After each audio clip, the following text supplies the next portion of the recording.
coisa ou quase nada sobre a visão mais pro lado da lógica e matemática, que também a filosofia abraça, mas mesmo que pouco, né?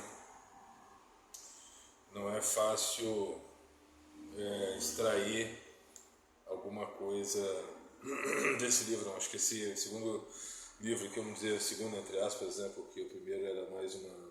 O primeiro que eu digo é a cultura brasileira e seus equívocos, que foi mais uma explanação que ele deu, né?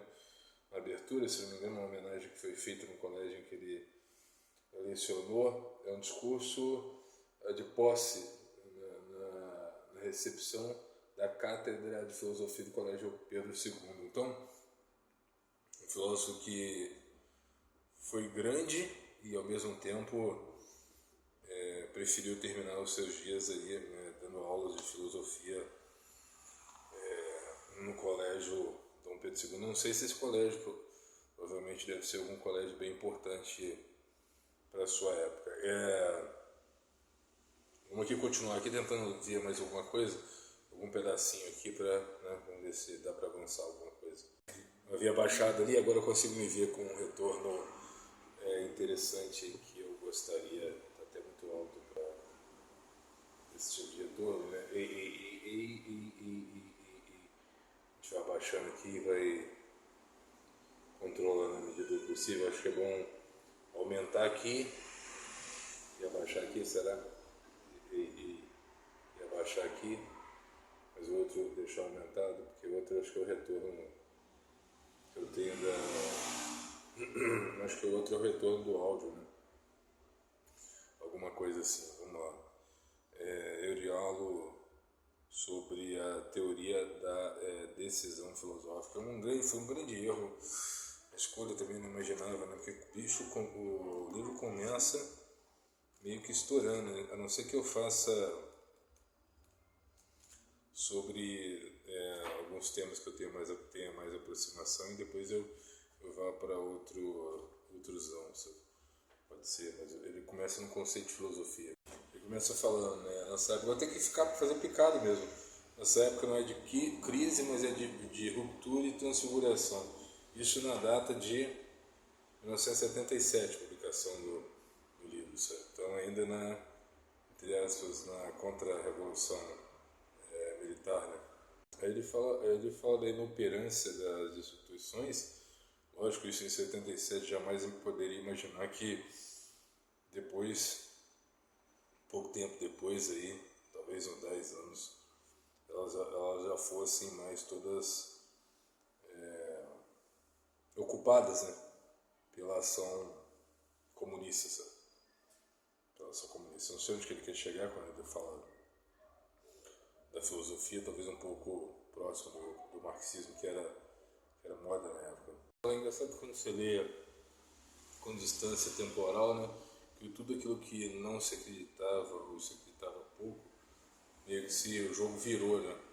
Então, de repente, quando ele fala de trata, sem dúvida alguma, de ruptura generalizada contra valores subjacentes à ordem social e política, contra as interpretações dominantes no sentido da história, da finalidade do objetivo da presença na Terra, pode ser que ele esteja falando dos valores postos ainda antes de tentativa revolucionária.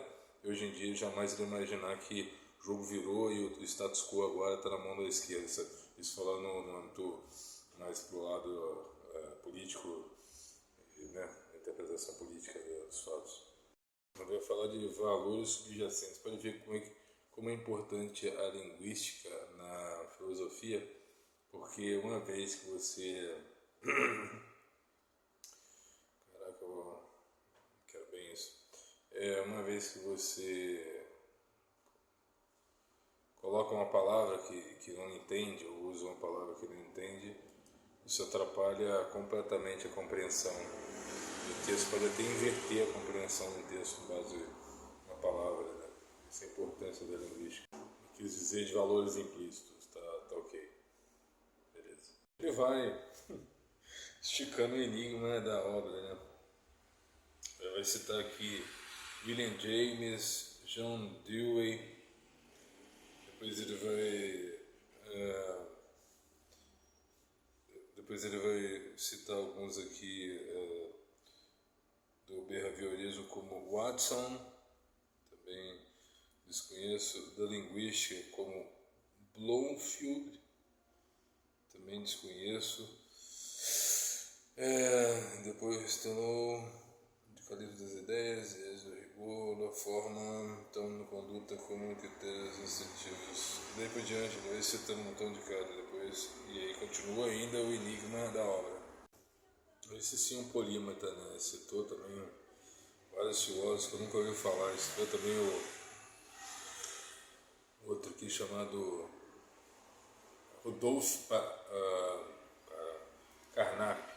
Rudolf Carnap, um filósofo alemão também, com vários pensadores que eu jamais imaginei que pudesse encontrar. Eu estou encontrando através da sua, de certa forma, sua indicação. Eu gostei dos temas da pedagogia, da história da filosofia, etc., do John Dewey, acho que não sei se é assim que pronuncia, e estou anotando aqui, aproveitando para agregar mais aqui pensadores. Agora ele está falando no capítulo, né, no tema seguinte da metafísica e rigor formal.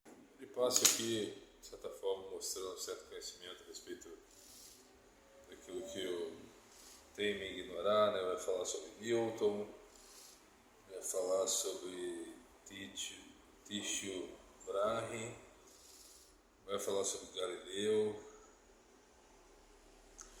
Philip Frank, vários autores aqui que eu nunca ouvi falar, mais uma vez sobre Newton. Aí ele vai falar também sobre Einstein, depois de Newton, vai falar sobre a questão das teorias, né, referente à gravidade e outras semelhantes e tal, a continuação dessas. Falou também sobre Faraday, físico químico britânico. Falou também sobre o matemático inglês Louis Pierre Confignow. Só o cara que eu faço a mínima ideia.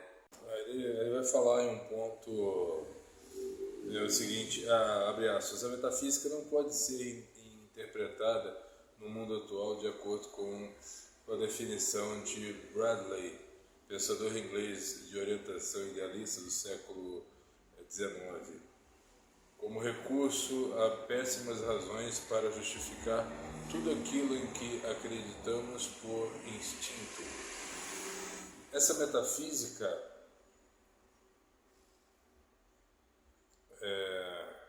adioxa da teologia de sentido exortativo, como certas correntes filosóficas em moda, substitui a reflexão crítica pelo estado de transe.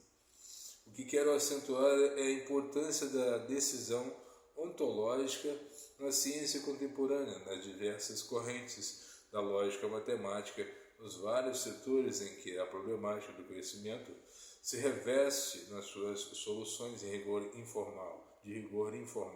O rigor informal na decisão ontológica aplica-se aos algoritmos prescritivos da teoria matemática no domínio intuitivo de base.